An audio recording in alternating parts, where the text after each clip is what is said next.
Well, welcome back. Good evening again. Great to see you all. We're here at Wall Street Media. I'm Cynthia, and this is Doug, and we'll help you make money in the stock market with information you will not find anywhere else. I always see everybody. I see you sitting on that chair there. You. Anyway.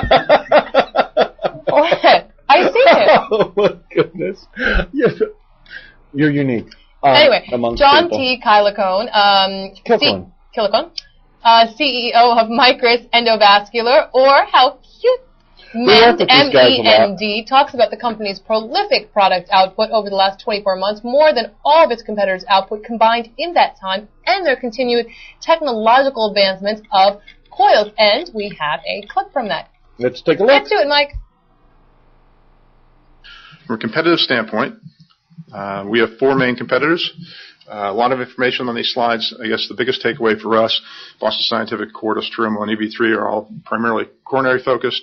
Will not diminish their efforts in our area, but we are the only company singularly focused on the treatment of stroke, which we believe is clearly our advantage. We're able to move in a rapid fashion, as evidenced by 27% of our revenues this past quarter were from products released in the last 24 months.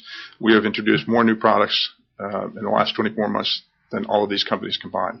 So we'll continue our aggressive growth profile with a focus on the bottom line as well, but we want to continue to grow not only in the hemorrhagic but as well in the ischemic market. Futures that will help drive this: occlusion balloon technology, as I mentioned earlier in my presentation, will launch a balloon catheter that will compete with EV3's Hyperform and Hyperflex this summer. Thrombectomy devices are the Genesis that I mentioned to you. The endovascular bypass is the Revas that I showed you. This summer we'll also introduce a guide catheter, which will compete with Cordis's Envoy. We're also looking at additional access technologies and second-generation Enzo deflectable catheters, as well as flow diverters or covered stents, which are a method in which we can treat the aneurysm in a different fashion than coils. It will be a potentially complementary treatment modality to embolic coils. Similarly, several weeks ago, we acquired licensed technology from a company in Alpharetta, Georgia, called Commence, that will provide us a liquid embolic technology that we'll move through the development phase. This we see as a complementary device to coils. So as we go forward 3 to 5 years, 3 to 7 years, our vision of the future for the treatment of aneurysms is that coils will still be used. There'll also potentially be liquids where you take a catheter and squirt the liquid into the aneurysm to fill and to close off the aneurysm, hence our acquisition of a license agreement with Commence. The third potential treatment for aneurysms, we have covered stent or flow diverter. We have an internal development program on covered stent underway presently. As well, we're looking externally for a flow diverter. So we will cover all three bases for the treatment of aneurysms, which would carry us, we believe, for the next well into the next 10 years probably. And that was the CEO of Micris Endovascular. We work with them often. Good company, working hard. I really think they're due for a big bounce soon. Did you speak to this guy, this Patrick Spangler? No, you know who I talked to there? Was Therese. Therese, okay. Super nice, very smart. I know you had mentioned something. No. Patrick Spangler, Senior Vice President and CFO of EV3 or EVVV. That would be 3 V's, or cleverly named EV3. Like some kind of talks about the company's status at the number 2 neurovascular company worldwide, and its upcoming product releases are Silverhawk, sounds like a video game, MEV Tech, atherectomy system, and the Hawk atherectomy system, which will help to meet full-year revenue projection of $300 to $425 million, and we got a clip from that. Roll it, Mike. Driving our peripheral vascular growth during 2008, we're really looking at new product introductions. We've just recently introduced a new line for the Silverhawk technology. It has a mech tech, what we call it's a compression technology that allows for a larger nose cone and allows for a better packing of the plaque while they're in the procedure. So what's happened is the doctors, as they go in, can extract more plaque in one stroke, and in some anecdotal evidence we've seen that the procedure time has been cut in half just from that introduction of that technology. The other introduction we have now is the Rockhawk for the atherectomy system, and that allows us to actually cut through calcified lesions. And it's really the first product on the market that allows that kind of a cut. In addition, we're also developing our international markets with the atherectomy business, and we're building a sustainable, scalable referral program with our collaboration with Biomedics, and I'll go into that in a second.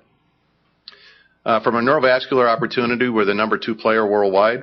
If you look at the growth in the neurovascular market, it's basically around 20% on a global basis and about 15% in the coil markets.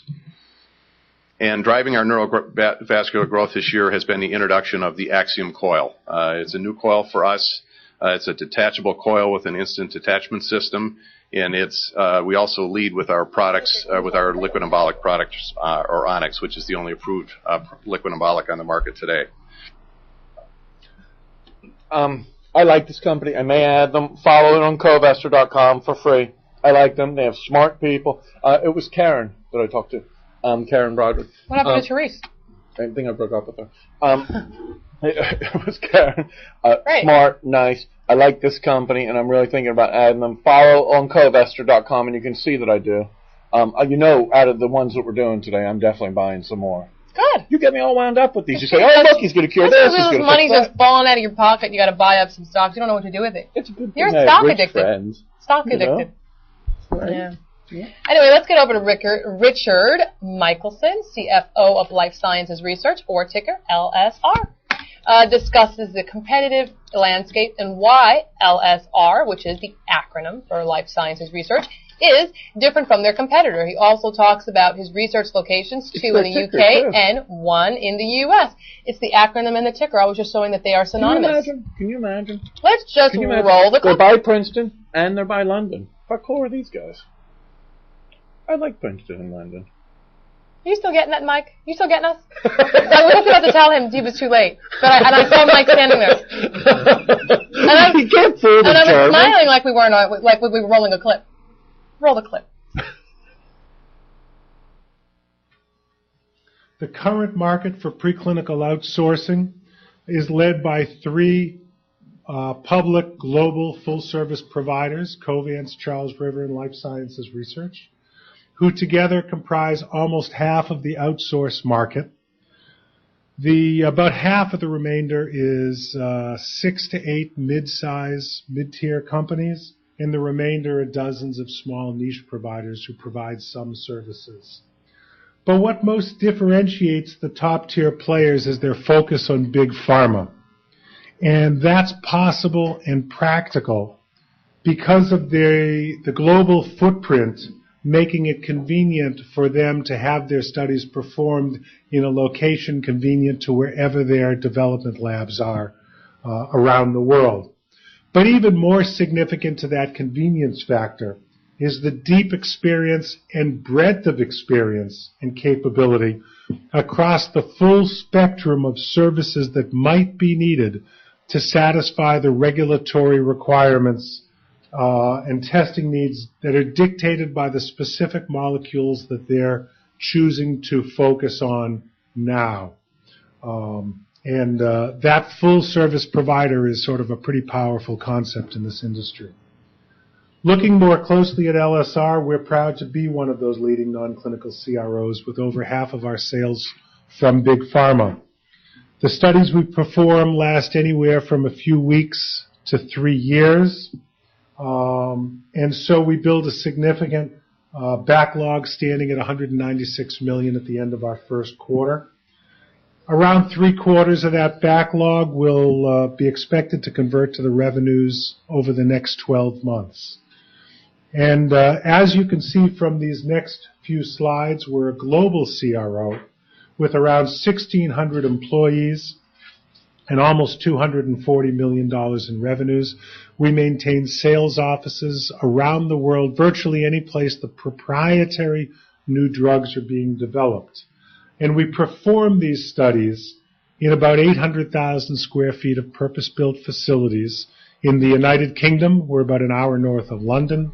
And here in the United States, in a facility just north of Princeton, New Jersey.